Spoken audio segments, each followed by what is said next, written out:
Magandang umaga po, Ginang Borjos. Narito po ako para ikwento ang aking napiling kwentong pambata na pinamagatang Ang Alamat ng Pinya. Noong unang panahon, sa isang maliit na baryo, nakatira ang isang mag-ina. Ang inang si Aling Rosa at ang kanyang nag-iisang anak na babae na si Pinang. Mahal na mahal ni Aling Rosa ang kanyang anak. Kaya lumaki itong laging inaalagaan, ginagawa ng lahat at bihirang pinapagawa ng kahit anong gawain sa bahay. Dahil dito, lumaki si Pinang na maganda, ngunit tamad, at higit sa lahat, palaasa. Kahit simpleng gawain, hindi niya magawa ng mag-isa. Minsan, kahit nasa harap niya na ang gamit, nagtatanong pa rin siya at ayaw gumalaw. Isang umaga, nagkasakit si Aling Rosa.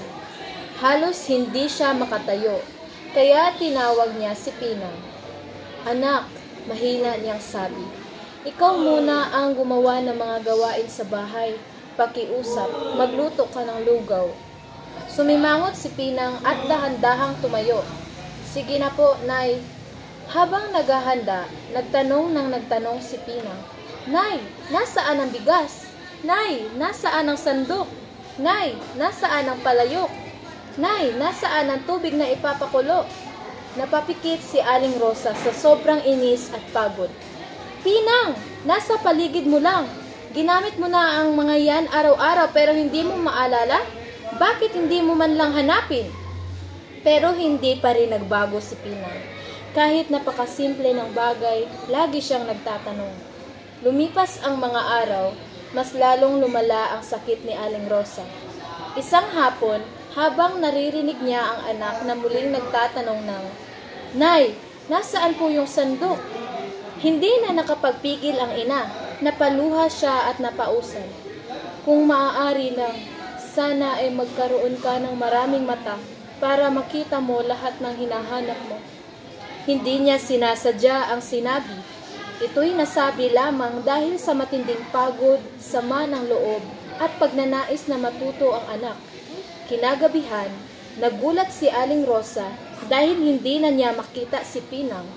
Hinanap niya sa buong bahay, sa bakuran, sa palayan, sa kapitbahay, ngunit wala ang bata. Lumipas ang mga araw at hindi pa rin natatagpuan si Pinang. Labis na nalungkot si Aling Rosa at halos araw-araw ay umiiyak siya. Isang umaga, habang nagdidilig siya ng halaman, may napansin siyang bagong tumugong halaman na hindi pa niya nakikita noon. Ito ay may kakaibang bunga, bilog, dilaw at may maliit na maliliit na mata sa balat. Kinutya niya ang luha at napabulong.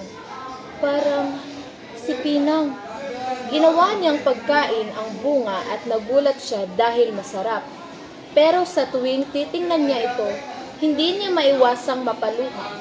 Naisip niya, "Si Pinang, bumalik ka sa akin, anak, kahit sa ganitong anyo."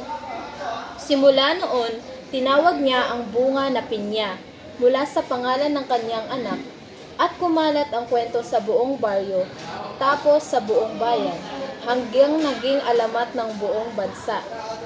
Kaya ngayon, ang pinya ay may maraming mata. Paalala kay Pinang at sa aral na, huwag maging tamad, matutong gumalaw, maghanap at tumulong nang hindi lagi umaasa sa iba.